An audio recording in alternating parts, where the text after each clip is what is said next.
Alright, what's up everyone? So I just came on here really quick just to share this Bible verse. This is the New International Version that I'm gonna be reading from. So I was on YouTube and I saw a YouTube short from Caleb Gordon. Shout out to Caleb Gordon. If you don't know who he is, he's a Christian rapper. You know, he's spreading the message through his music. His music is so good. I recommend it to y'all. If anyone's trying to get into Christian rap or music, I recommend Caleb Gordon. Shout out to him for this.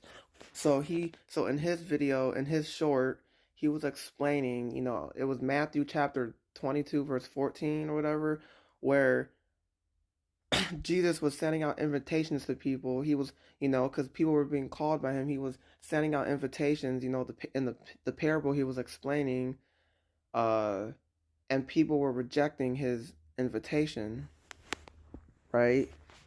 And so I don't know why, but it just made me think of Galatians chapter 5 verse uh 13, where it says, "You, my brothers and sisters, were called to be free, but do not use your freedom to indulge the flesh.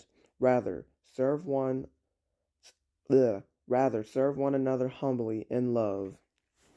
Which it's basically telling us God calls all of us to be free. He gives us the free will, right?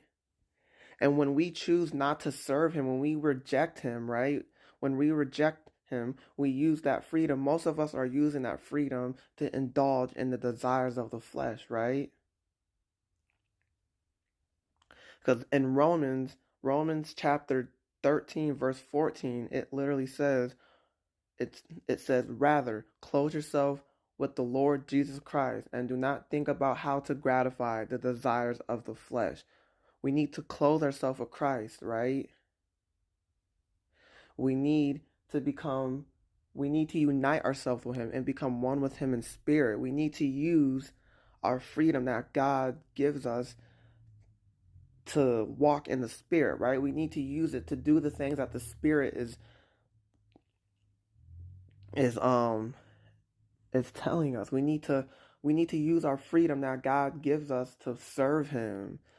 We shouldn't be using our freedom to indulge in what the flesh wants us to do, because the flesh wants us to sin, right? The flesh wants us to do everything that's ungodly, that's against God.